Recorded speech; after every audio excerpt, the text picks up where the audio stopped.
Las Vegas, Nevada has countless recognizable landmarks, and chief among them are the fountains at the Bellagio Hotel and Casino. No one comes to Las Vegas without having a picture shot right in front of the fountains.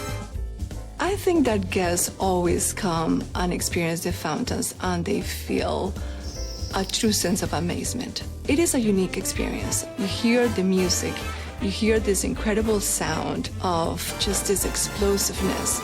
You hear the water, so it really touches practically all of your senses. I'm Anna Marie Mormando, Vice President of Hotel Operations here at Bellagio.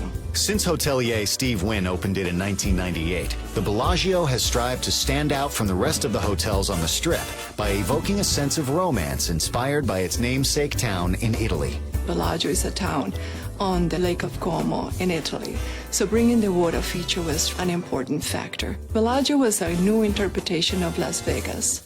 We offer incredible new attractions.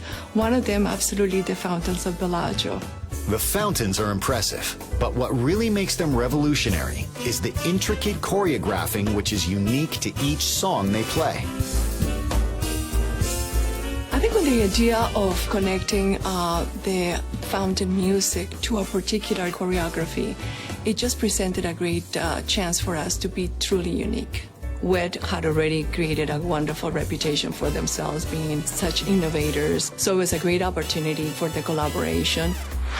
Wet creates magical experiences for people, and I don't mean one or two, I mean hundreds of thousands of people, like we do daily at the Bellagio, or at the Olympics, or the world's largest water fountain, the Fountains of Dubai. I'm Mark Fuller, CEO, that stands for Chief Excellence Officer of WET. We create experiences for people using nature's elements, largely water, also fire, light, wind, and sound. WET revolutionized the idea that water could be the most interesting aspect of the fountain and behave like a performer. For the most part, water has been treated over the eons as kind of an architectural material. And it seemed like there was an opportunity to look at water itself as a performing medium. I mean, let's look at water as the essence of the fountain, not the bowl that it's in or what it's splashing over. And then we said, well, suppose we took a very precise robot, like you see the car makers using to weld or something. Suppose we have that come up out of the surface of the lake holding a jet of water and create this unbelievable performance and then disappear back down. Or suppose we take not one jet or 12 jets, suppose we take 1,000 jets.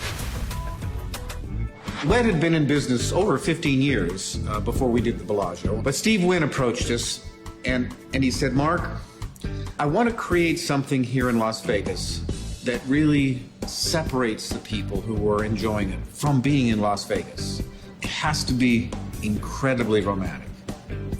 It has to lift you out of your moment where you are.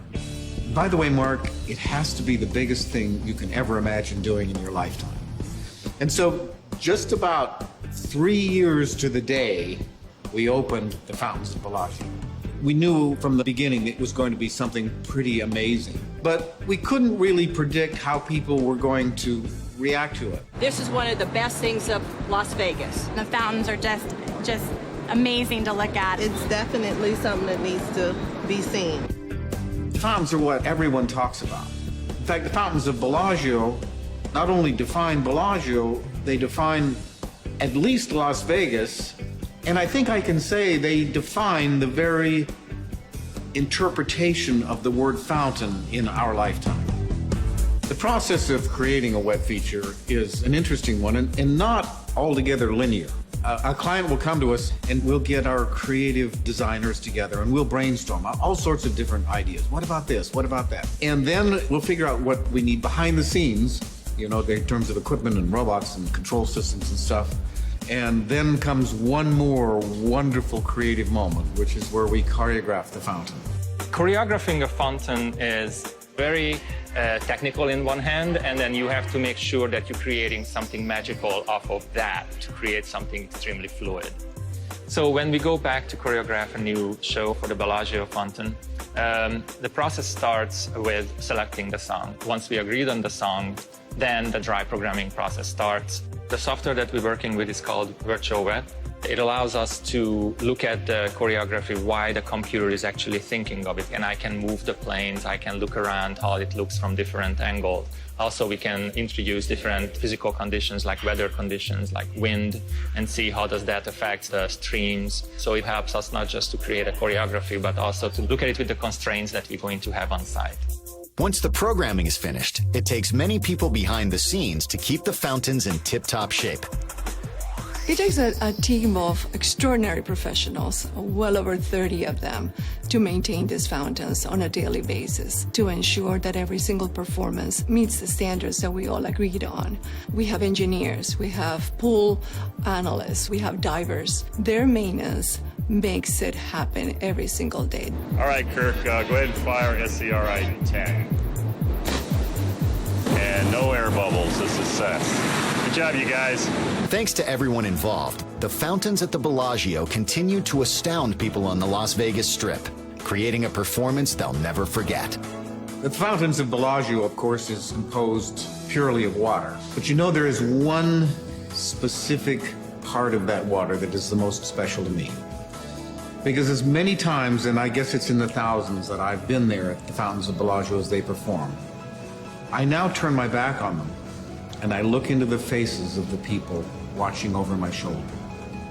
And the water that touches me is that one little drop that invariably forms in everyone's eye.